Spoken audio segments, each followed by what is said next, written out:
The question hung in the air between them like gun smoke after a shot, poisonous and slow to clear. "Are you leaving because of me?" Raymond Graves asked, and his voice cracked on the last word in a way that a man who rode hard and slept rough and never showed weakness to anyone had no right to let happen. He stood in the doorway of the small clapboard house on the edge of Caldwell, Kansas, his hat in both hands, his knuckles white around the brim, and his dark eyes fixed on Wilhelmina Thatcher with an expression she had never seen on any man's face before. It was not anger. It was not pride. It was something far more dangerous than either of those things. It was the raw, unguarded face of a man who had handed someone his whole heart and was watching them prepare to walk out the door with it. Wilhelmina stood by the window with her leather travel bag already buckled at her feet and her dark traveling cloak over her arm, and she could not answer him. She opened her mouth and the words simply would not come. Not a lie and not the truth. Nothing. Just the terrible, hollow silence of a woman who had spent 6 months in a town that was not hers, tangled up in a life that was not supposed to be hers, in love with a man she was absolutely certain she had no right to love. The afternoon light came through the dusty glass behind her and turned her brown hair into something almost golden, and Raymond hated that he noticed it. He hated that he noticed everything about her. The way she tilted her chin when she was working through a problem. The way she pressed her thumbnail against her lower lip when she was reading something difficult. The way she laughed, genuinely laughed, which was not often enough and was always like water in a dry season. Wilhelmina. Her name in his mouth was not a demand. It was barely even a question anymore. It was just the sound of a man using the last ammunition he had. She looked at him finally, and the look on her face was the thing that broke him cleanest. Not coldness, not cruelty, just pure helpless sorrow. "Raymond," she said softly, and that was all. It had not started here in this doorway in this silence. It had started 7 months ago on a train platform in a different Kansas town entirely, on a morning when Wilhelmina Thatcher had nothing in the world but a carpetbag, a letter of employment, and the particular kind of desperation that only comes to a woman who has been left with nothing, and no one and absolutely no choice, but to keep moving forward. The year was 1882, and the Kansas frontier was no place for a woman alone, but Wilhelmina was 26 years old and had long since abandoned the luxury of waiting for the world to make things easy for her. She had grown up in Cincinnati, Ohio, the daughter of a respectable printer named Harold Thatcher and his wife Margaret. Her childhood had been clean and orderly and not unkind, though Harold Thatcher had opinions about women that belonged more properly to the previous century, and Margaret Thatcher had long ago made her peace with those opinions. Wilhelmina had not. She had read everything she could find, argued with her father at the dinner table until he stopped allowing her to speak at dinner, and by the time she was 18, she had developed a reputation in their neighborhood for being difficult, which was the word polite people used when they meant that a woman refused to be quiet. She had been briefly engaged at 22 to a merchant named Charles Alderton, who had seemed, at first, to be a man of progressive sensibilities, and who had revealed, over the course of 8 months, that what he had actually admired about Wilhelmina was the idea of her independence, and not the reality of it. The engagement ended when he asked her to give up the bookkeeping work she had taken on at a dry goods establishment, and she asked him to explain why, and he could not give her an answer that satisfied either one of them.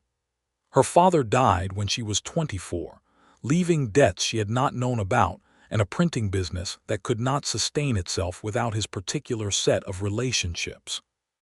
Her mother remarried within the year, a widower from Columbus named George Pratt, who was decent enough to Wilhelmina, but made it quietly clear that the house in Columbus was not a permanent arrangement for an able-bodied young woman.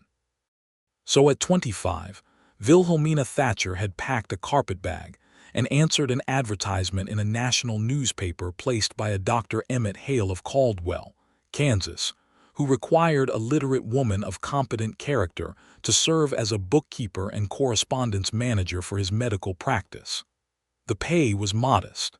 The accommodations were described as clean and private. The letter that accompanied the formal offer was professional and considerate, and Wilhelmina had read it twice and decided that Kansas was as good a destination as any for a woman whose other options had all but run out. She arrived in Caldwell, Kansas on a warm Tuesday in October of 1882, stepping off the Atchison, Topeka and Santa Fe line with her carpetbag and her traveling cloak, and an expression that she had practiced in every window reflection the train had offered her, which was the expression of a woman who was not afraid of anything, regardless of the fact that she was afraid of quite a lot.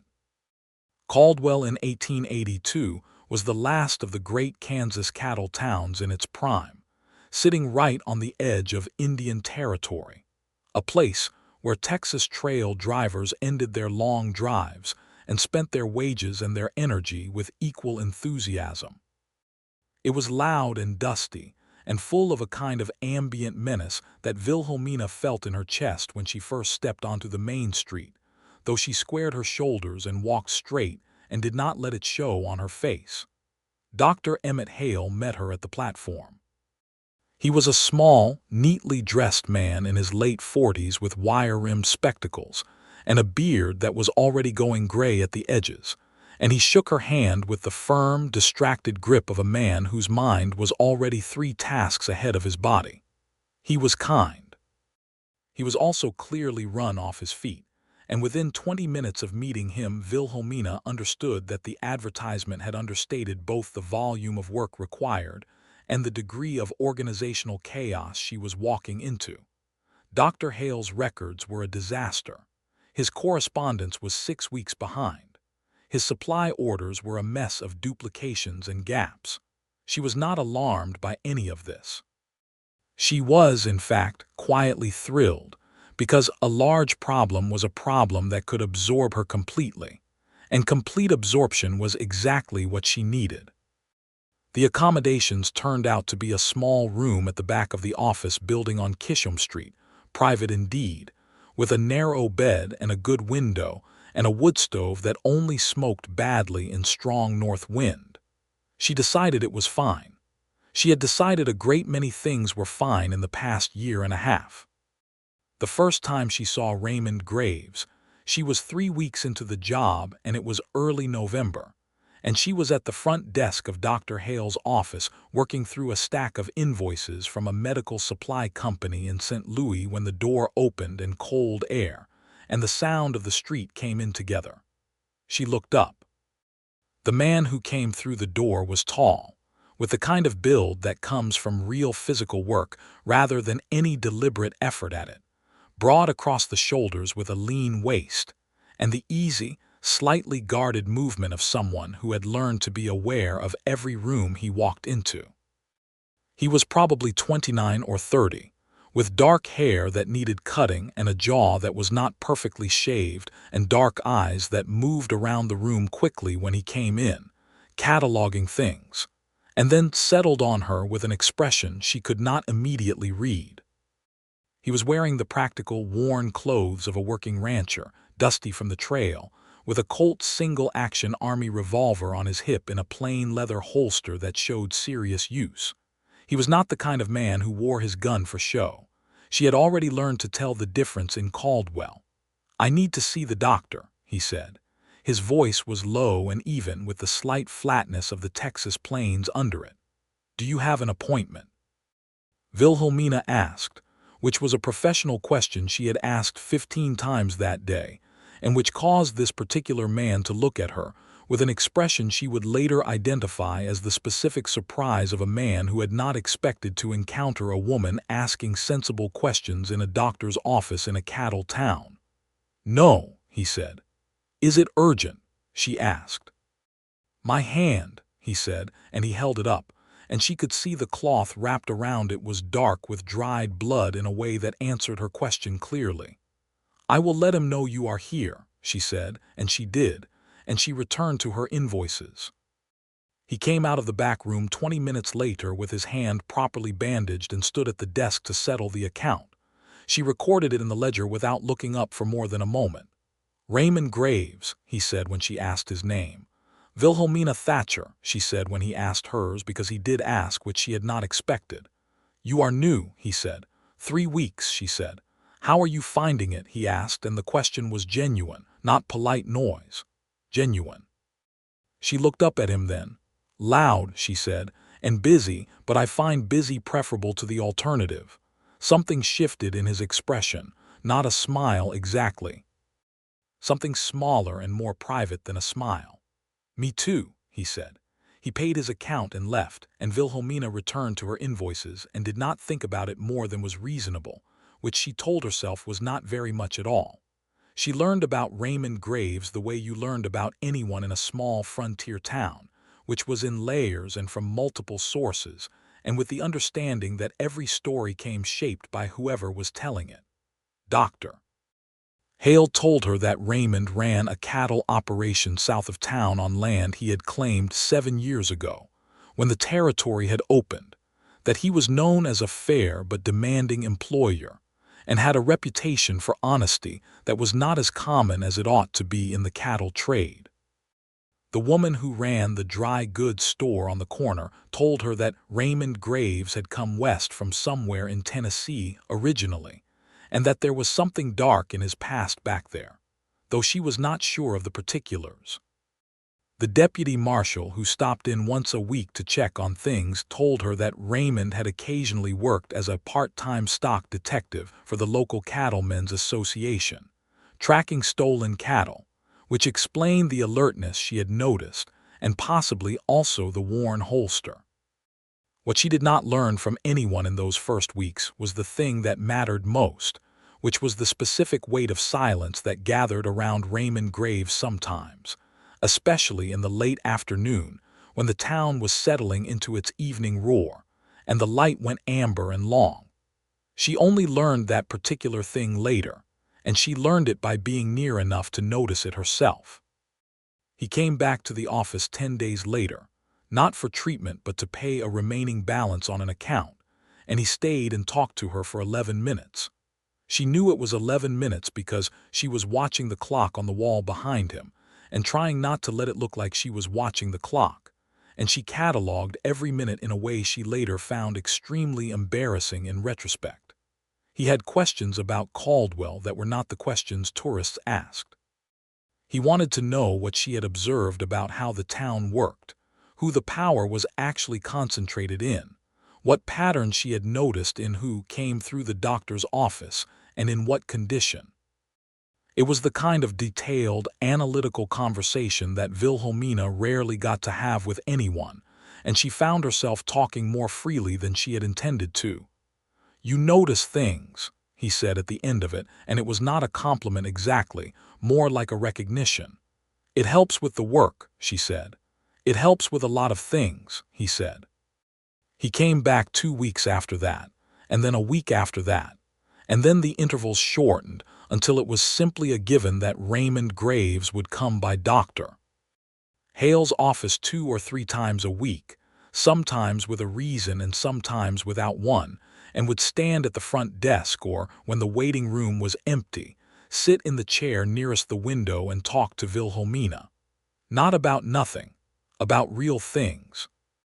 About what was happening in the territory, about the politics of the cattle trade, about the tension between the trail drivers coming up from Texas and the local settlers who were beginning to push for restrictions on the drives, about the complicated and painful situation of the Comanche and Kiowa peoples in the Indian Territory just south of the border, whose lands kept shrinking under pressure that never seemed to stop.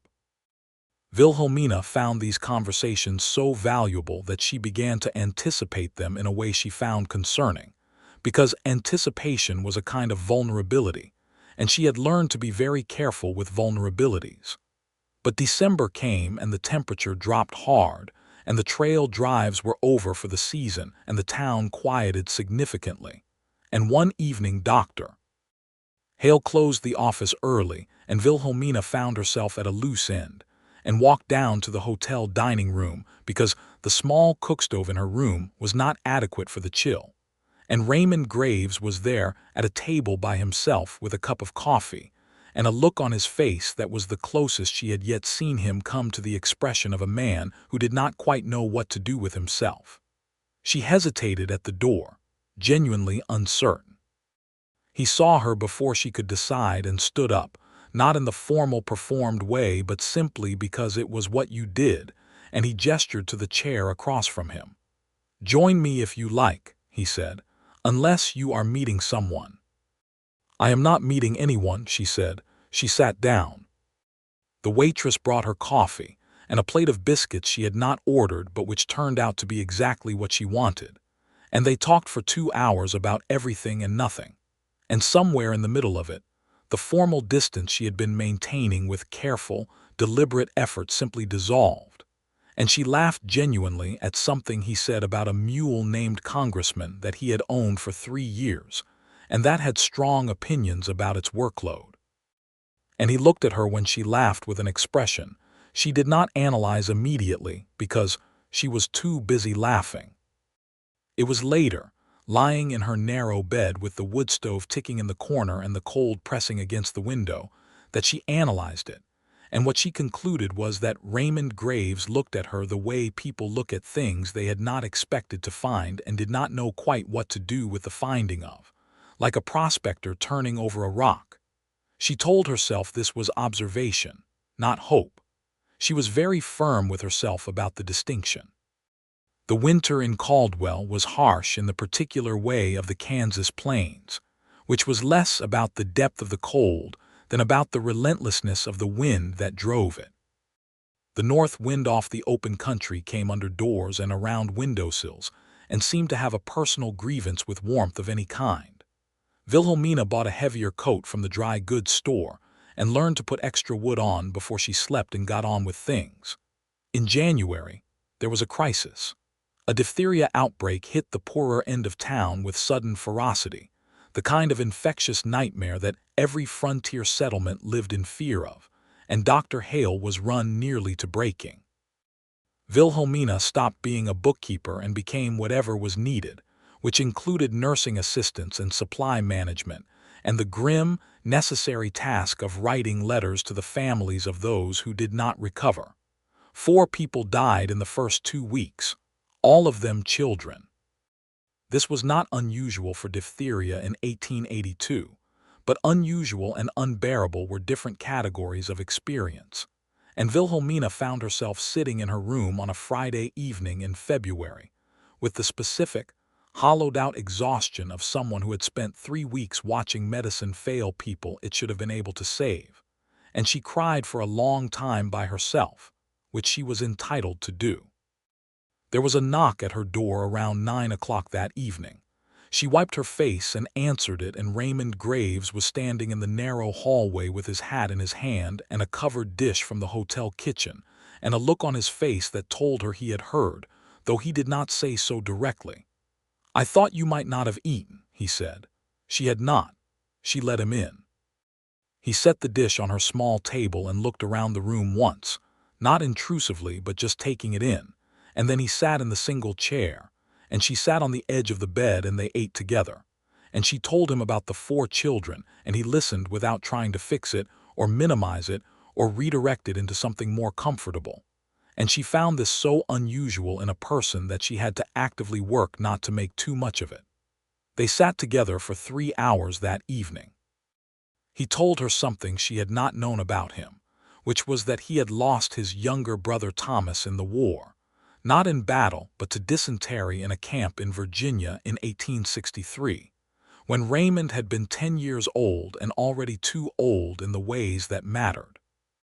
He told her about the specific shape of that loss, the wrongness of it, the boy who had been full of noise and opinions and particular, irritating habits that Raymond had found so annoying he had told Thomas to be quiet and leave him alone, which was the last full conversation they had had before Thomas fell sick. He had never told anyone that part of it before, he said, the part about telling his brother to be quiet. Wilhelmina understood the specific torment of that kind of guilt, the kind attached to ordinary moments that became unbearable in retrospect. She told him so. She did not try to absolve him. She just acknowledged it, and he looked at her for a moment with an expression that she finally, honestly identified to herself as the expression of a man who was falling in love with her. She recognized it because she was fairly certain her face was doing the same thing. This was terrifying to her, and the terror had very specific, articulable roots. She was a woman alone in a frontier town with a job and a small room and no family within 1,000 miles, and a history of watching people. She had relied on leave or fail or simply turn out to be different from what they had appeared to be. She was not the kind of woman who gave her heart easily, and the one time she had come close, with Charles Alderton in Cincinnati, it had ended in the particular way of things that seem fine from a distance and reveal their fundamental problems only when you get close enough to see the details clearly. More than her own past, though, there was something about Raymond himself that frightened her, and this was harder to articulate because it was not anything he had done wrong. It was a quality she sensed in him, a reservedness in certain areas, a careful blankness that came over him sometimes when specific subjects arose, that told her there were rooms inside him he had not opened for her, which was entirely reasonable between two people who had known each other for 3 months, but which also pointed to the hidden motive, the dark past, the secrets she could feel the outline of without being able to see them clearly. She pulled back from him through February, not cruelly, not dramatically, just with the particular careful management of distance that a woman who has learned to protect herself deploys. She was pleasant. She was professional. She was simply less present, less open, less the woman who had sat on the edge of her bed for 3 hours talking about grief with the easy naturalness of two people who had always known each other. He noticed immediately. He was too observant not to notice. She could see him noticing, and she could see him trying to understand what had changed, and she could see him deciding not to press her on it, which she respected even as she knew it meant the distance would simply quietly calcify between them if she did not do something about it. She did not do something about it for 3 weeks, and then in the first week of March the something was done for her. There was a man named Frank Doyle who ran one of the cattle brokerage operations in Caldwell, a big, loud man with money and the specific confidence of someone who had never been told no by anyone he respected. He had been coming into Dr. Hale's office periodically for a back complaint since before Wilhelmina arrived, and he had been, since Wilhelmina arrived, conducting a campaign of what he clearly believed to be charming attention that was in reality persistent and increasingly unwelcome. Compliments she had not asked for, invitations she had declined. A quality to his presence that made the room feel smaller and her choices feel more limited. One evening in early March, he came in 10 minutes before closing, and the waiting room was empty, and Dr. Hale was in the back room with a patient. And Frank Doyle leaned on the front desk and told Wilhelmina that he had spoken to a man he knew in Wichita who could put her in touch with people who might help a woman like her get established more permanently in a town like this. And the way he said it made the air in the room feel wrong, and his hand came across the desk to cover hers. And she pulled her hand back immediately and told him clearly and directly to leave, and he did not move. Raymond Graves came through the front door 30 seconds later. He took in the room in his usual 3-second way, and then his eyes went to Wilhelmina's face and then to Frank Doyle's, and there was a quality of stillness in him that was more effective than anything loud would have been. "Frank," Raymond said quietly. Frank Doyle turned around. Something happened to his expression. "The lady is closing up," Raymond said. "I will walk her home." There was a pause that lasted exactly long enough to be a pause. Then Frank Doyle picked up his hat from the desk and walked out. Wilhelmina stood behind the desk with her heart going fast and her chin level, and she said, "I was handling it." "I know you were," Raymond said. "I did not need rescuing." "I know that too," she looked at him. "Then why did you come in?" "I was coming to return the book I borrowed from Dr. Hale," Raymond said, and he said a medical text on the desk. The timing was coincidence. She looked at the book. She looked at him. His face gave nothing away except around the eyes where everything was always just slightly visible. "Thank you," she said. "You are welcome," he said. He walked her to her door at the back of the building, through the cold March night with the stars hard and bright overhead, and at the door she turned to him, and the 3 weeks of careful distance she had built suddenly felt like the most wasteful thing she had ever constructed. "I am going to tell you something," she said, "and I would like you to simply hear it rather than respond to it immediately." "All right," he said. "I have been deliberately keeping myself at a distance from you because I am afraid of what is happening between us," she said. "And that is not because of anything you have done. It is because I have made a habit of protecting myself, and sometimes that habit activates before I have actually assessed whether there is anything to protect myself from. I am not certain I have assessed that correctly in your case." He was quiet for a moment, standing in the cold starlight with his hat in his hands. "What would it take to give you a more reliable assessment?" he asked. "Honesty," she said. "About the things you have not told me yet." Something moved in his face. There it was, she thought. The shape of the hidden thing. "That is fair," he said finally, "and I will give it to you, but not tonight if that is all right. Tonight I would like to simply say that whatever is happening between us is something I have not experienced before, and I am also afraid of it, and I have also been handling that badly." She let out a breath that was almost a laugh. "Well," she said, "that is honest." "I am working on it," he said.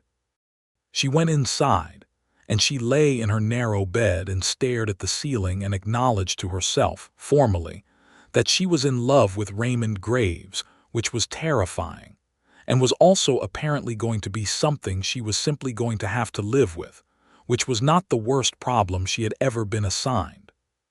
Spring came to the Kansas plains with its particular dramatic speed, the brown land going green almost overnight, the sky widening and the air losing its iron edge, and the trail drives from Texas resuming with all the noise and disruption they brought with them. Caldwell woke back up to itself, loud and busy and alive. Raymond took Wilhelmina out to his ranch on a Sunday in April. It was a proper cattle operation by then, 7 years of hard work made visible, with a main house that was small but solid, a series of outbuildings and corrals, and several hundred head of cattle on the surrounding range that had been graded up with shorthorn blood to improve the quality of the beef. He employed 8 men year-round and more during drives, and the way he was with them told her things about him that she filed away carefully, which was that he treated them like people with names rather than tools with functions, that he knew each of their particular situations and concerns, that his authority came from a quality of genuine competence rather than from loudness or fear. She met the mule-named congressman, who was as opinionated as advertised. She stood at the fence of the home corral in the spring sunshine and watched Raymond move among the horses with the ease of someone completely in his element, and the feeling that moved through her was so enormous and so clear that she stopped fighting it entirely. She loved him. That was simply a fact. What she did with a fact was up to her, but denying the fact itself had stopped being available as an option. He told her about Tennessee on the drive back to town that evening, the wagon moving through the new green prairie country in the long light. He had grown up in eastern Tennessee, one of 5 children, his father a farmer who had strong Union sympathies in a community where those sympathies were not universal, which had made the war years a time of particular and specific danger. His older brother James had fought for the Union. His father had been killed in 1864 by Confederate irregular cavalry, not in a battle, but in the particular vicious way of irregular warfare, at their own farm gate. Raymond had been 11 years old.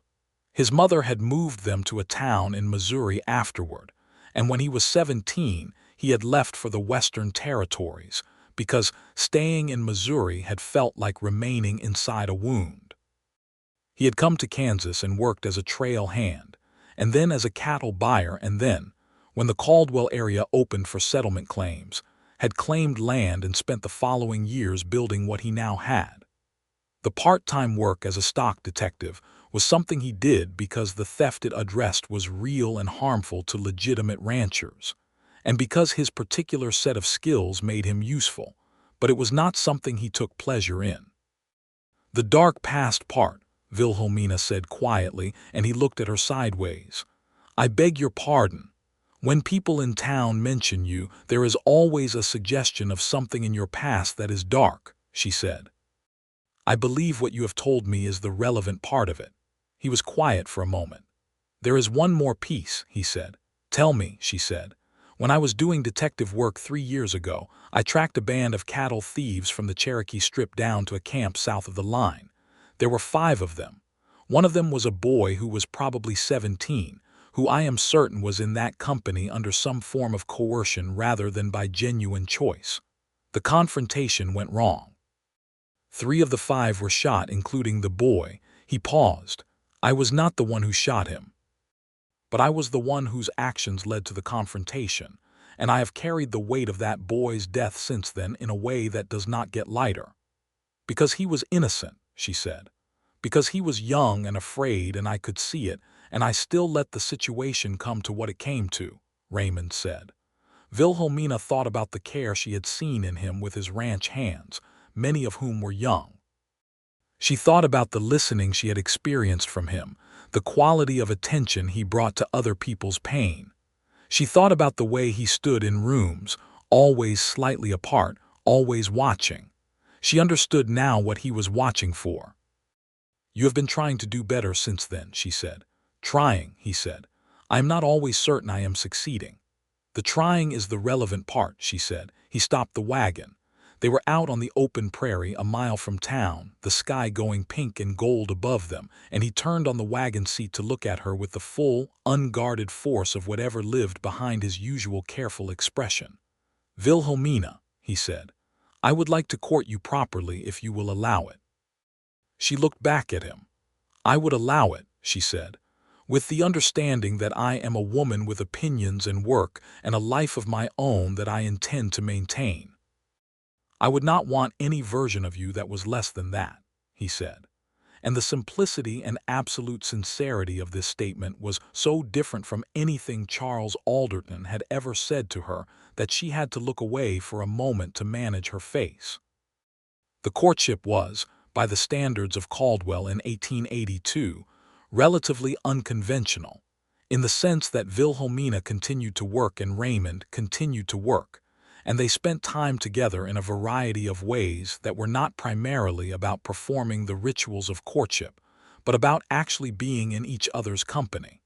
Sunday dinners at the hotel. Evening walks through the quieter parts of town when the trail hands had retreated to the saloons. Afternoon rides out to the ranch on her day off, where she had become comfortable with the horses and had developed a genuine fondness for a gray mare named Clover, who had similarly strong opinions about her schedule. Dr. Hale watched this development with the quiet satisfaction of a man who had arranged for a decent outcome without technically interfering in anything. Wilhelmina suspected him of having quietly mentioned to Raymond, during one of his routine check-ins, that she had Sundays free, but she never confirmed this. Raymond brought her wildflowers from the prairie in May, a practical bouquet of Indian paintbrush and prairie clover, because those were what were actually growing along the trail to his ranch. And it was so like him to do it that way, to bring her the real thing rather than the conventional performance of a thing, that she held the flowers in her hands and felt something in her chest expand in a way that was almost painful. He kissed her for the first time on a June evening on the porch of his ranch house, quiet after the hands had gone to the bunkhouse, and the horses were still in the corral, and the Kansas sky was doing what it does in June, which is to fill itself with stars in every direction until the night feels enormous and intimate at the same time. He had been telling her about his plans for expanding the cattle operation, using a new breeding program that several other ranchers in the territory were experimenting with, and she had been listening with the genuine interest she brought to everything he told her about the work, and he had stopped talking mid-sentence and looked at her in the way that she had long since catalogued as the precursor to something significant. "May I?" he asked. "Yes," she said. It was not a dramatic kiss. It was steady and careful and deeply sincere, and it lasted long enough to be real, and when he pulled back he kept his forehead against hers for a moment in the dark, and she thought, "I have never felt safe like this before," which was its own particular revelation, because she had always thought of safety as something you built for yourself, and that depending on anyone else for it was a kind of recklessness. But there was a difference, she was discovering, between the safety that comes from isolation and the safety that comes from being genuinely known by another person and not found wanting. The summer of 1883 was a good one for Raymond's cattle operation, and for Caldwell generally, though the beginning of the end of the Great Trail Drive era was already visible in the form of the barbed wire fencing that settlers were beginning to run across the traditional open routes, creating conflicts that occasionally turned violent, and that Raymond navigated with the careful political intelligence he brought to most problems. Wilhelmina watched the town dynamics with the sharp attention she had developed over months of recording who came in and out of the doctor's office, and in what state, and she understood clearly that Caldwell was changing, that the brief, brilliant, chaotic era of the open cattle town was winding toward its conclusion. She had begun to understand that she was also changing. She had come to Caldwell as someone in transit, someone who was simply getting through the present in order to arrive at some safer future that she had not yet defined. She had not expected to find herself genuinely rooted somewhere. She had not expected to find herself wanting to stay. But in July, a letter arrived from her mother in Columbus. Her mother's second husband, George Pratt, had become seriously ill. The letter was written with the careful restraint of a woman who had raised herself not to ask for things directly, but the meaning between every carefully constructed sentence was plain. Margaret Pratt was frightened. She was managing alone, and her daughter was very far away. Wilhelmina sat with this letter for 2 days before she mentioned it to Raymond.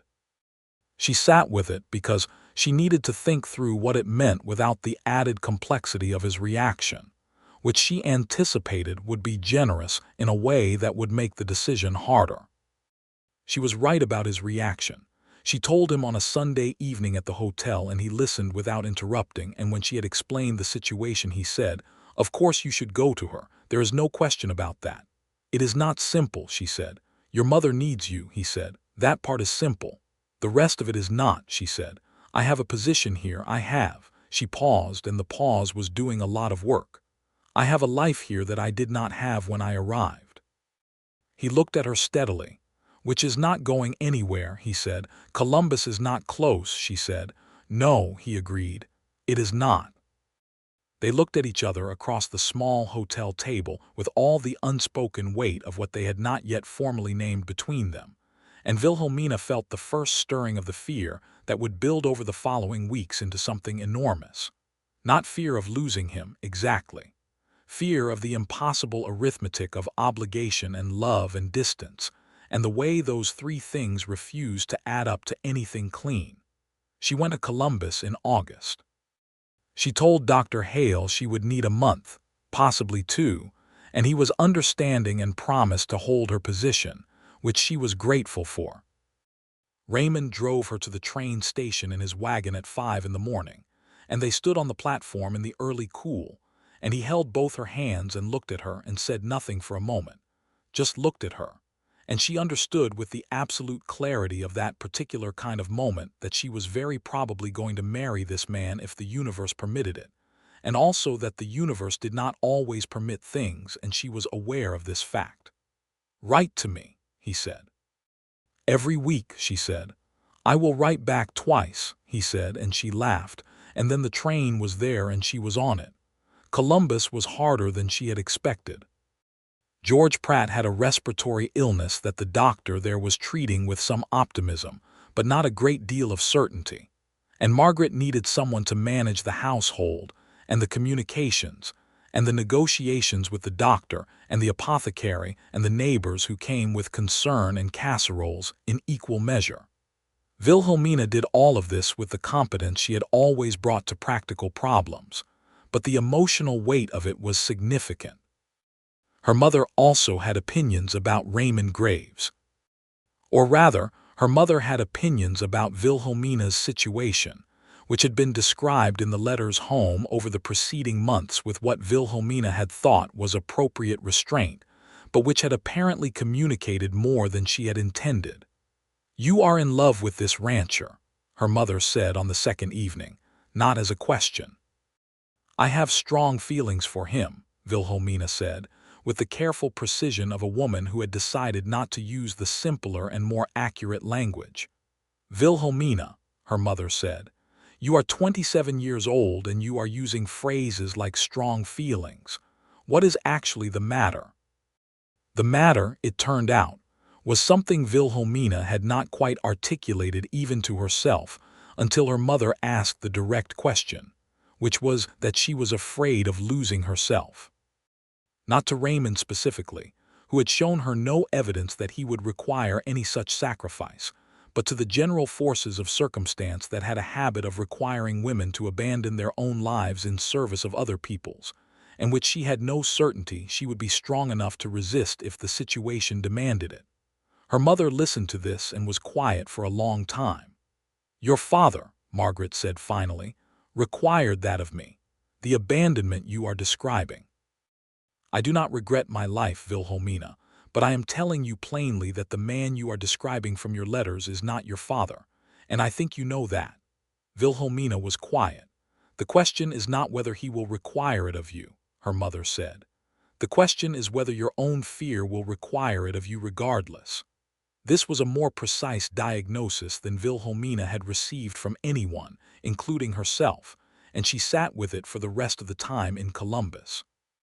George Pratt improved slowly and then more steadily over the following weeks, and by October he was well enough that the household was managing without the level of intervention that had been necessary when Wilhelmina arrived. She began to think about returning to Kansas, and then the letter from Raymond came that changed things. It was a long letter, longer than his usual careful ones, and the content was something she had not anticipated. A man named Samuel Doyle, who was Frank Doyle's cousin and who had a grudge against Raymond relating to a cattle dispute from 2 years prior, had been spreading a story in Caldwell. The story was that Raymond had been involved in the deaths of those 3 men in the confrontation 3 years ago, not as a legitimate stock detective, but as a hired enforcer for a wealthy rancher who had wanted a particular competitor eliminated. The story was, Raymond wrote, entirely false. But it was being told with enough specificity and enough righteous conviction that it was doing real damage, and there were people in town who were choosing to believe it, and the situation was uncomfortable in ways that went beyond the social and touched on the professional. Wilhelmina read the letter 3 times. She believed Raymond without qualification. She also understood immediately that this was the kind of accusation that, once made in a frontier community, did not simply dissolve when contradicted. It required active management. It required someone to stand with you. She wrote back immediately. She was coming home. She was coming back to Kansas. And then she reread what she had written and registered the word home and did not cross it out. She arrived back in Caldwell in early November, exactly 1 year after the first time Raymond Graves had walked into Dr. Hale's waiting room with a bleeding hand and asked to see the doctor. He met her at the station again, and when she stepped off the train he was there on the platform in the morning light, and the thing that moved between them when they looked at each other was no longer anything that required analysis or careful management. It was simply there, as plain as weather. He held her hands on the platform, both of them, and looked at her face with the thorough attention he gave to things that mattered to him. "You look tired," he said. "I am tired," she said. "I am also home." He brought her hands up briefly and held them against his chest, just for a moment, and then he took her bag and they walked to the wagon and she was back. The matter of the accusations against Raymond required a systematic approach, which Wilhelmina brought to it with the same organized energy she had brought to Dr. Hale's chaos of records and correspondence. She talked to people. She asked questions. She listened carefully to the specific version of the story that Samuel Doyle was telling and identified the 3 points in it that were demonstrably false and could be proven so with documentary evidence, including a letter from the Cattlemen's Association that dated Raymond's involvement in the investigation and the specific testimony of 2 ranch hands who had been present during the confrontation and whose accounts directly contradicted Doyle's version. She drafted a careful, factual letter to the editor of the Caldwell commercial newspaper, not in defense of Raymond's character, which was a matter of opinion, but in refutation of specific false claims, which was a matter of record. Raymond read it before she submitted it and told her it was the most effectively surgical piece of writing he had ever seen. "You are formidable," he said. "I am accurate," she said. "The formidable part is incidental." The letter was published. Samuel Doyle did not respond publicly. The story lost its momentum. This did not entirely solve the underlying social tension, because stories of that kind leave residue, but it reduced the active damage significantly, and within a month the topic had been displaced by newer controversies of which a cattle town always had a ready supply. In December, Raymond asked Wilhelmina to marry him. He did not do it dramatically.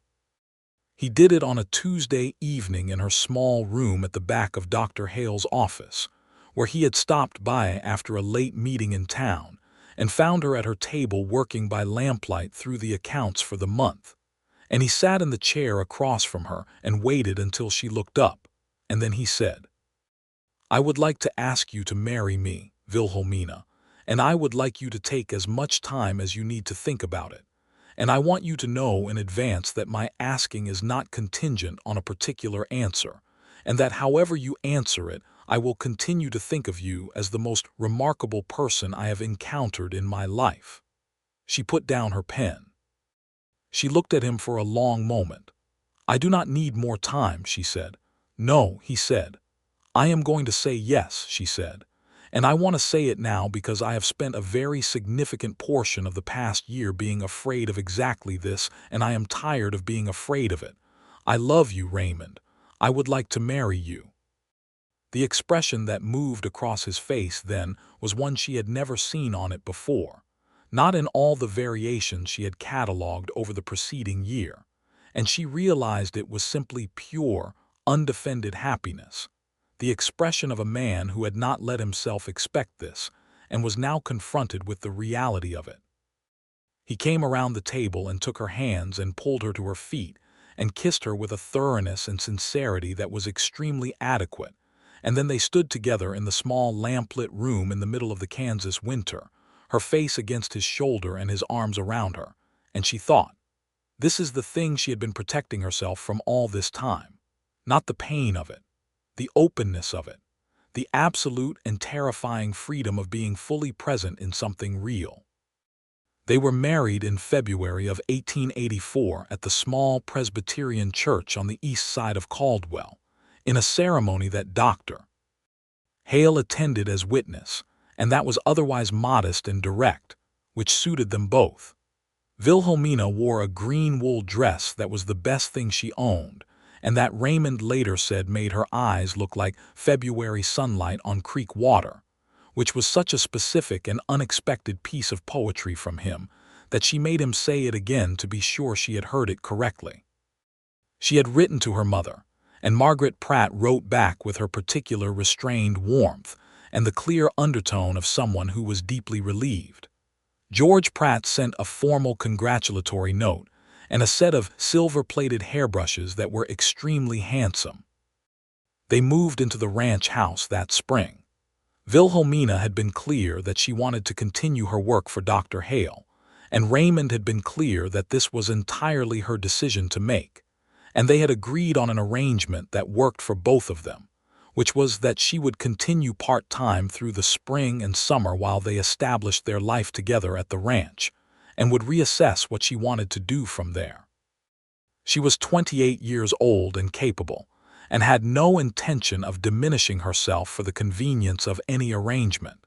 And Raymond's respect for this was one of the things that made the arrangement workable. Life on the ranch was different from life in town in ways she had understood intellectually, but now discovered in their physical, daily reality. The work was constant and physical and subject to the unforgiving arbitration of weather and animal unpredictability. Calving season in March was an education in the sheer, relentless reality of agricultural life. She waded into it without flinching, and Raymond watched her with the expression she had come to love most in him, which was the specific look of a man who keeps being surprised by someone in the best possible way. She also discovered that the ranch hands were, as a group, a more interesting and more complicated set of human beings than they had appeared from a distance.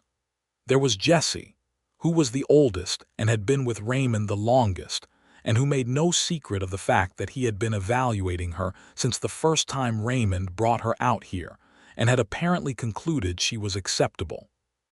There was Miguel, who was 23 and had come up from Chihuahua 4 years ago, and who was the best horseman she had ever watched work, whose story was a complicated one involving the crossed borders and shifting identities of the American Southwest, in ways that Wilhelmina thought about carefully and tried to understand clearly. There was a young man named Thomas, who had arrived the previous autumn and was 18 and quiet and clearly carrying something difficult, and in whom Raymond took a particular and careful interest that Wilhelmina understood without being told. The spring was good. The summer was good. Wilhelmina reduced her hours at Dr. Hale's office gradually and with great gratitude to both the work and the man, and by autumn she had essentially transitioned to managing the ranch's financial and correspondence operations, which was a different kind of work from what she had been doing, but which used the same core skills, and which she found, to her pleasure, was significantly more interesting than she had expected. Raymond was not an easy man to live with in all the ways. He had silences that could last for days when something was troubling him, a pattern of withdrawal into himself that she had to learn not to interpret as rejection or indifference.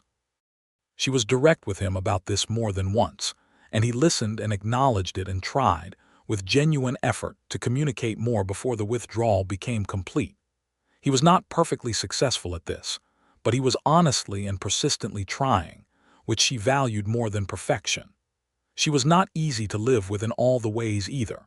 She had a rigidity about systems and order that occasionally made her intolerant of the genuine necessity of improvisation in ranch life. She had a habit of taking on problems that were not technically hers to carry, and then becoming frustrated with herself when she could not solve them. She worried in a way that was silent and thorough, and that Raymond could always see, which he told her was the most frustrating thing in the world, watching someone he loved suffering over something without being allowed to help. She worked on this, with imperfect results but with honest effort. They were, in other words, two real people building a real life, and it was imperfect and enormous and better than anything either of them had known how to hope for. By the winter of 1884, Wilhelmina was carrying their first child. This was not a surprise, and it was wholly welcome, and it was also the occasion of a particular and unexpected terror in Wilhelmina that she identified honestly when it arrived, which was fear, not of the child, not of motherhood, but of the specific vulnerability of pregnancy and childbirth in 1882 on the Kansas frontier, which was real and which she had documented in Dr. Hale's records for more than a year in numbers that she could not pretend not to know. Raymond sat with her fear beside her and did not minimize it or deflect it, and made no false promises about outcomes he could not guarantee. What he did do was ensure that Dr. Hale agreed to attend her when the time came, and that a midwife from the Cherokee community south of Caldwell named Birdie, who had 40 years of experience and a reputation that was essentially legendary in the area, was engaged well in advance. Birdie came to the ranch in the early spring to meet Wilhelmina, and the two women took to each other with the speed of people who recognize something in each other immediately. Bertie was a small, sharp-eyed woman in her 60s who had delivered more babies than she could accurately count, and who had a way of making the terrifying feel manageable through sheer matter-of-fact competence. She spoke Wilhelmina's language of practicality and useful information rather than vague reassurance, which was exactly what Wilhelmina needed. The baby came in July of 1885, in a long hot labor that Bertie and Dr. Hale managed together with the calm collaboration of two professionals who respected each other's knowledge. Raymond sat outside the bedroom door for 11 hours, in a state that his ranch hands later reported to each other in quiet voices as the most alarming sustained demonstration of human anxiety they had ever witnessed from a man who was normally so calm. The baby was a boy. Raymond was allowed in when it was over, and he came through the door and saw Wilhelmina in the bed, pale and exhausted and completely alive, holding a very small, very new person in a blanket, and the sound he made in his throat was something she had never heard from him before, something that was not any of the things she could name. And he sat on the edge of the bed and looked at his wife and his son, and put his face in his hands for a moment in a way that was not weakness, but was the release of 11 hours of compressed terror into something that no longer needed containing. They named the baby William, for Wilhelmina's father, which she had not expected Raymond to suggest, and which undid her completely when he did. William Graves was a healthy and determined baby who had strong opinions about feeding schedules, and who, once he had developed the ability to vocalize, exercised it with enthusiasm. He looked like Raymond around the eyes and like Wilhelmina everywhere else, and both of them found this arrangement entirely satisfactory. The years moved through the late 1880s with the particular texture of a life that is genuinely full. The cattle operation expanded. Raymond took on a new arrangement with a beef supplier in Kansas City that improved the financial position of the ranch significantly. Wilhelmina managed the ranch accounts and correspondence with the authority and precision of someone who had been doing it for years, and she also began writing occasional pieces for the Caldwell commercial newspaper on subjects related to the practicalities of frontier agriculture, which were well received enough that the editor asked for more. They had a second child in 1887, another boy they named James, for Raymond's Union brother, which made Raymond very quiet for a while in the way that honored things made him quiet. And then came the event that brought them to the moment they had been building toward without either of them knowing it, the moment of the travel bag at the window and the impossible question, and the silence that was not silence so much as the sound of two people's fears colliding in a doorway. It was the spring of 1888. Wilhelmina was 32 years old. William was nearly 3. James was 8 months old. Raymond was 35, lean and weathered in the way of men who spend their lives outdoors, with lines at the corners of his eyes that she loved and that he pretended to be indifferent about. A letter came from a woman named Clara Voss, who was the widow of a man named Arthur Voss, who had been Raymond's closest friend from his cattle hand years before he settled in Caldwell. Arthur had died of a riding accident the previous winter, leaving Clara with a homestead claim in eastern Colorado and 2 children under 6, and a financial situation that was genuinely desperate. Clara's letter was addressed to Raymond, asking for advice about whether to sell the claim and if so to whom, how to manage the debts Arthur had left, and generally what a woman in her position ought to do. Raymond showed Wilhelmina the letter immediately, which was simply how they did things. They had no practice of hiding correspondence from each other. "She needs real help," Wilhelmina said. "She does," Raymond agreed. "You could go," Wilhelmina said. "It is Colorado, not the moon, a week there and back." What Raymond said next was well-intentioned and also the source of what followed. He said that he had been thinking since Arthur's death that perhaps the right thing for Clara and her children was to come to Kansas, to Caldwell, where there was community and where Raymond could ensure she had support. He had mentioned this to Clara in a letter, he said, as an option she might consider. Wilhelmina nodded. This was all reasonable. Clara Voss was a widow with 2 children and a desperate situation, and Raymond's loyalty to Arthur's memory was something she had always known about and respected. But what followed in the next few weeks was a series of small things, each of them individually reasonable, that accumulated into something that activated every specific fear Wilhelmina had ever carried. Clara wrote back with interest in the Caldwell option. Raymond began making practical inquiries about available housing in town. The correspondence between him and Clara became frequent, which was warranted by the practical details of a major life transition, but which was also frequent. When Wilhelmina asked questions about Clara's situation, Raymond answered them directly and fully, but there was something in the quality of his concern, the specific attentiveness of it, that felt different from the way he talked about other people in need. She told herself she was being absurd. She told herself she was constructing a betrayal out of components that did not add up to one.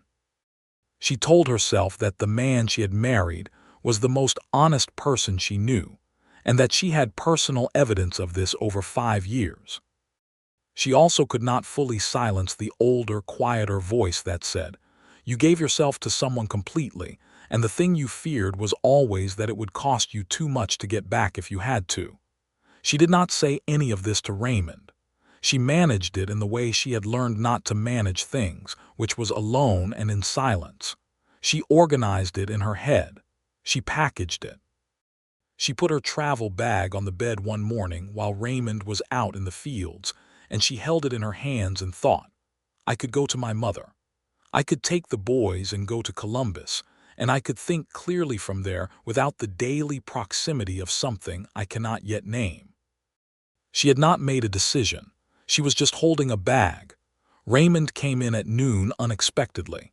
He had forgotten a document for a meeting in town. He came through the back door and into the bedroom, and there she was at the window with the packed bag at her feet and her traveling cloak over her arm. He went very still. And in the stillness she saw him understand that something was very wrong, and in the specific quality of his stillness she saw the particular kind of fear that only belongs to someone who has loved someone fully and is watching that love stand at a door. "Are you leaving because of me?" he asked, and she could not answer. The silence stretched between them and was full of 5 years of everything they had built, and every fear she had never quite let go of, and every morning she had woken up in this house and known herself to be loved, and every late-night moment of terror that this knowledge would somehow be revoked or prove to be conditional or turn out to require a sacrifice she had not been told about in advance. She put the traveling cloak down on the bed. She did not put the bag down, but she put the cloak down.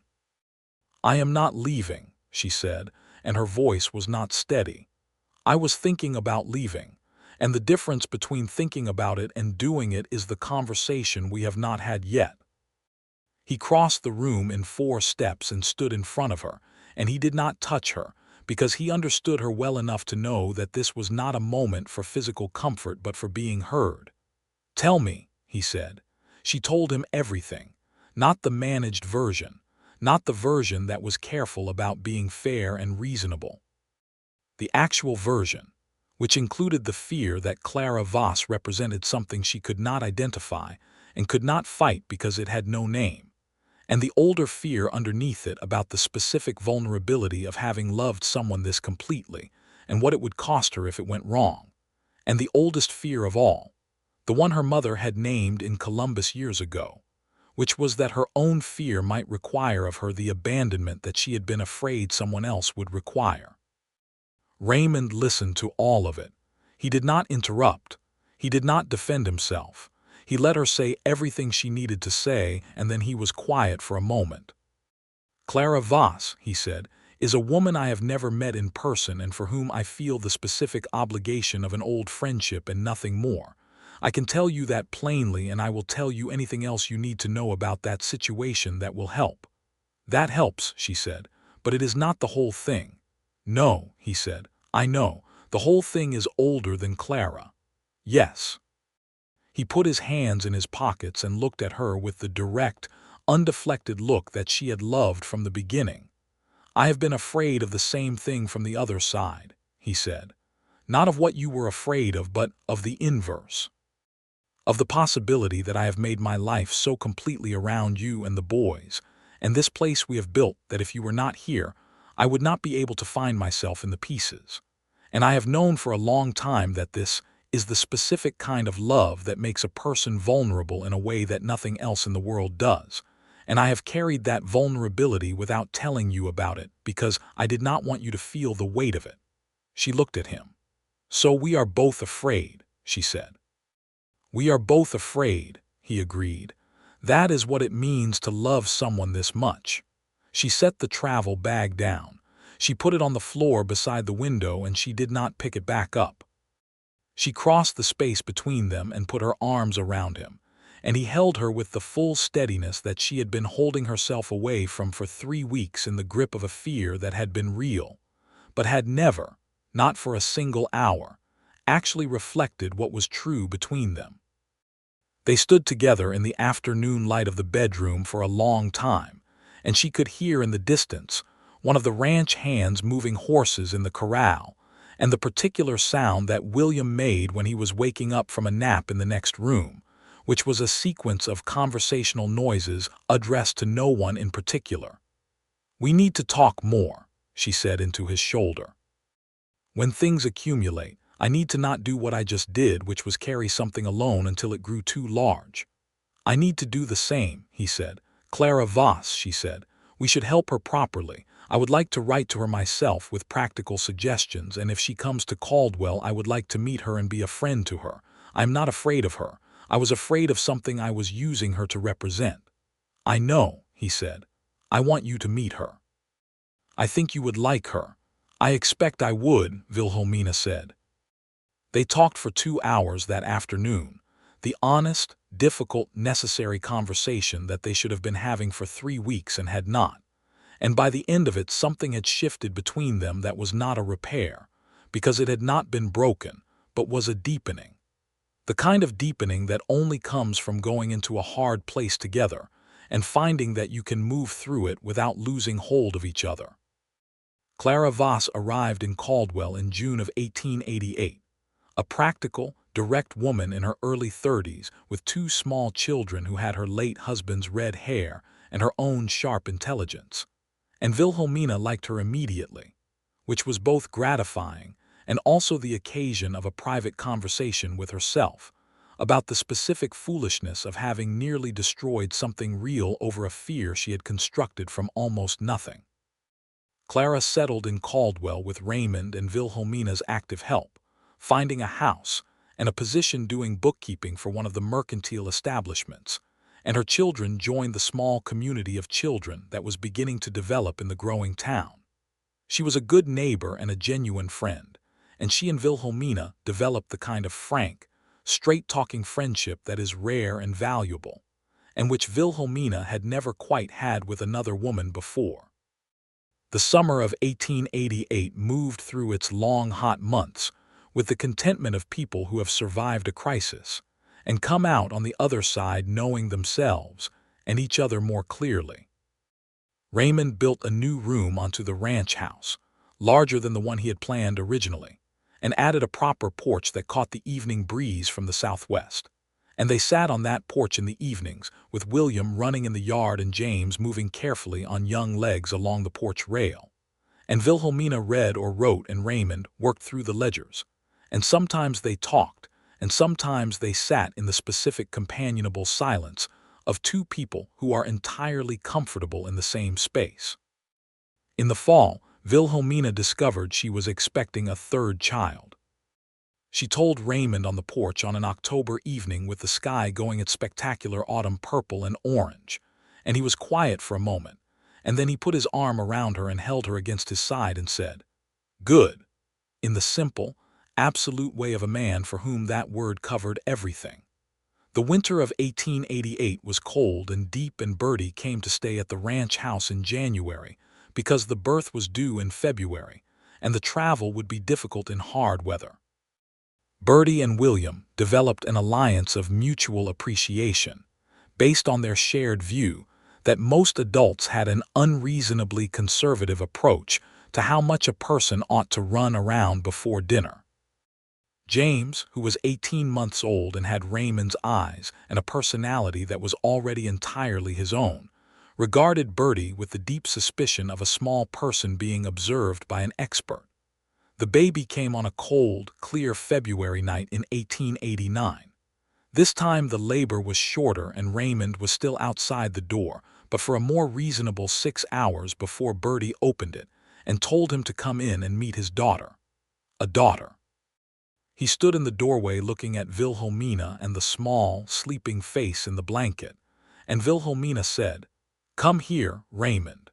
And he came across the room and sat on the bed, and she put the baby in his arms, and the expression on his face was the one she always tried to remember perfectly and never quite managed to hold in its entirety.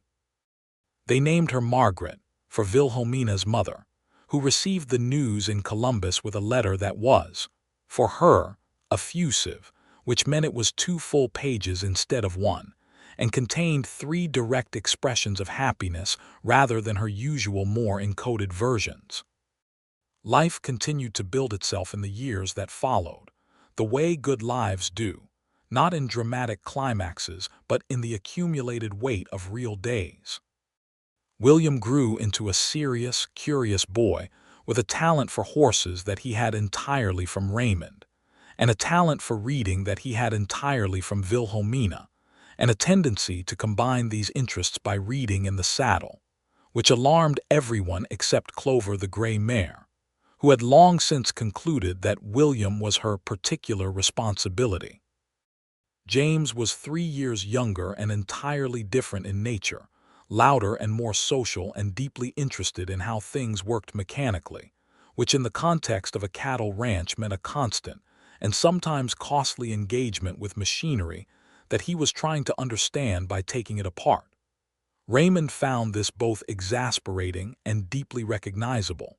Margaret was something else again. She was a small, fierce, enormously observant person who by the age of 3 had a clear opinion about everything in her world and the vocabulary to express it, and who followed her father around the ranch with the single-minded intensity of someone conducting a thorough study. Raymond, who had never particularly anticipated having a daughter and had no framework for what it would be like, found himself entirely undone by her in the best possible way. The town of Caldwell changed around them through the early 1890s as the cattle trade era truly wound to its close, the trail drives ending as Kansas farmers completed their fencing, and the railroad changed the economic geography of the beef industry. Raymond had anticipated this shift years before it fully arrived and had been moving the ranch operation accordingly, diversifying into grain farming on part of the acreage, and improving the quality of the cattle herd for the premium beef market rather than the volume trail market. Wilhelmina's writing in the Caldwell commercial had expanded over the years into something that was taken seriously, practical pieces on agricultural management and frontier economics that had attracted readers beyond the town itself, and had led to occasional correspondence with newspapers in Wichita and Kansas City. She had not set out to become a journalist of any kind, but she had followed her actual interests, and this was where they had led, which she thought was a good general principle. She was 35 in 1891, and Raymond was 38, and they sat on their porch on a September evening, with the enormous Kansas sky going dark overhead and William at 9, already almost too grown for the boy she remembered, and James at 6 currently dismantling something that was hopefully not important, and Margaret at 2 asleep inside in the firm and total way of small children. And Wilhelmina thought about everything she had been afraid of in the doorway 3 years ago with the travel bag at her feet. She thought about the question he had asked her, that bare and unguarded question, and about the silence she had given him instead of an answer, and about all the things that silence had contained that she had since managed to say out loud and that had turned out to be exactly the right things to say. "What are you thinking about?" Raymond asked. He was always able to tell when she was thinking about something specific rather than simply sitting. "The doorway," she said. He knew immediately which doorway she meant. "That was a hard day," he said. "I was so frightened," she said, "and the thing I was most frightened of was already right here." "The love," he said, "not the loss of it." "Yes," she said, "the love itself, the size of it." He was quiet for a moment, looking out at the darkening prairie. "It does not get smaller," he said. "No," she agreed. "It does not." He turned to look at her, and in the fading light she could see all the years in his face and all the particular Raymond-ness of it, the specific dark eyes and the jaw and the lines that had deepened at the corners and the quality of attention he brought to looking at her that had not diminished by a fraction in all the years she had been its object. "I would ask you a different question now," he said. "What question?" she said. He thought for a moment. "Are you staying because of me?" he said. She laughed genuinely. The full laugh that he had always said was like water in a dry season. "I am staying," she said, "because this is home, because William and James and Margaret are here, because Clara is down the road and Dr. Hale is in town and Bertie's daughter is teaching my daughter songs in the Cherokee language that Margaret sings at breakfast and apparently does not plan to stop. I am staying because the ranch needs managing and because I have 3 more pieces to write for the commercial before the month is out." She paused. "And because you are here." "Yes, primarily because you are here." He reached across the space between their chairs and took her hand, and she laced her fingers through his in the way she had been doing for years, the particular way of hands that have learned each other completely. "Good," he said. The night settled over the Kansas prairie in all its enormous, quiet darkness, and the stars came out one by one, and then all at once in the way they did in this part of the country where the sky had room to be honest about its scale.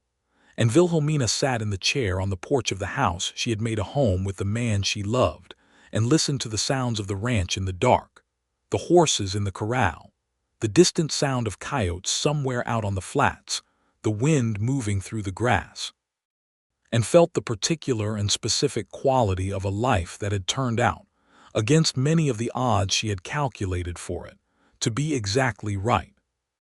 In the spring of 1892, Wilhelmina found out she was expecting a 4th child, which was a surprise in the best way.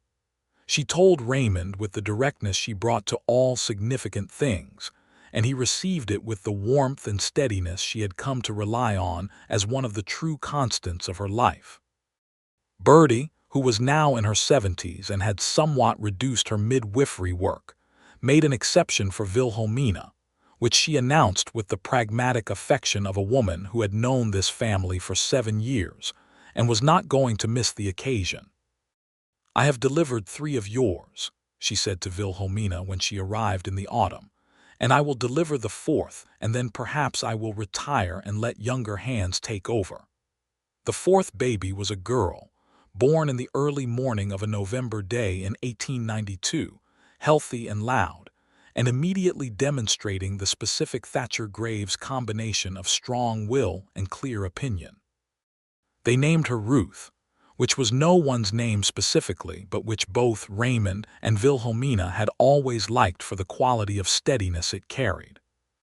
William was 10 by then, and James was 7, and Margaret was 3, and Ruth arrived into a household that was already full of noise and life, and the specific, ungovernable love that a family builds for itself over years of real living, and she was received by all of them with the thoroughness that welcome deserves.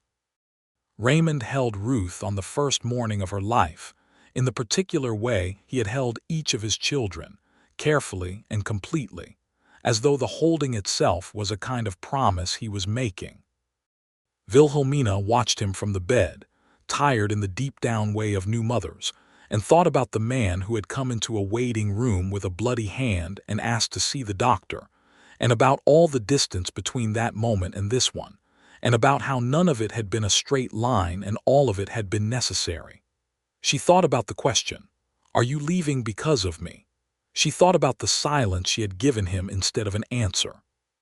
She thought about every word she had found since then to fill the silences she had previously let calcify between herself and the things she felt.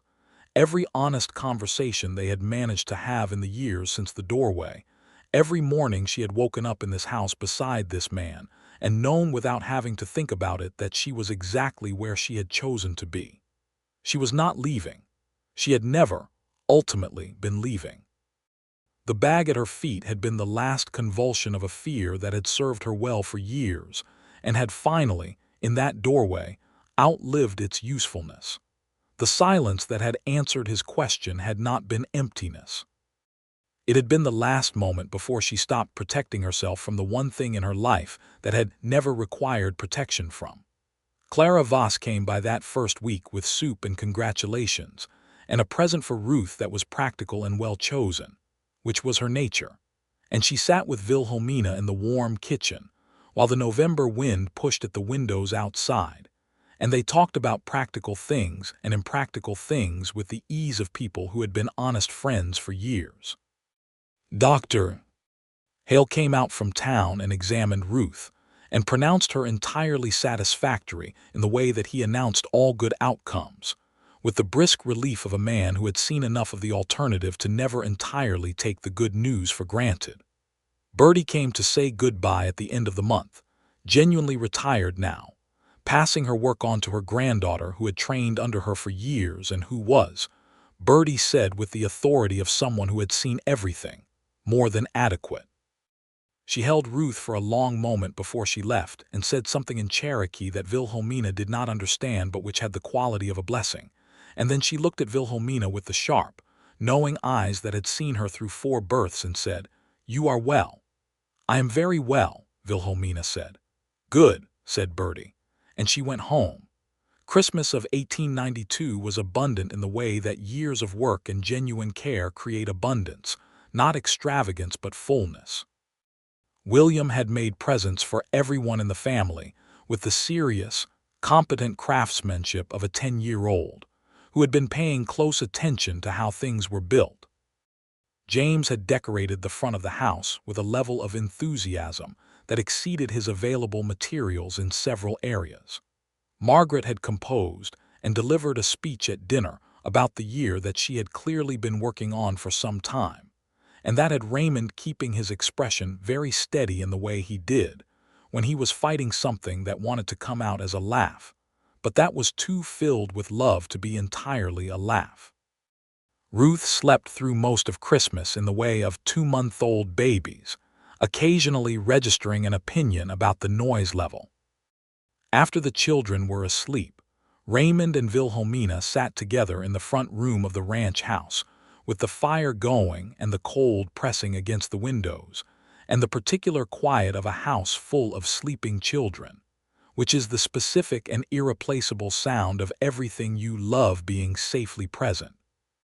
He had his arm around her and she had her head on his shoulder, and they sat in the firelight and did not say anything for a long time, because the language of the moment was already complete without words.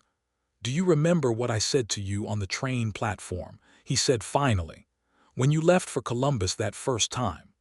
"Write to me," she said. "You said every week," he said. "You said you would write back twice," she said. "I did," he said, "every time." "You did," she agreed. She lifted her head to look at him, the firelight and the years and all the accumulated choosing of each other in his face. "I did not know what I was going to," she said. "When I came to Caldwell, I thought I was just going somewhere next." "And instead," he said, she considered the question with the seriousness it deserved. "Instead," she said, "I went somewhere final. Not in the way of things that are over.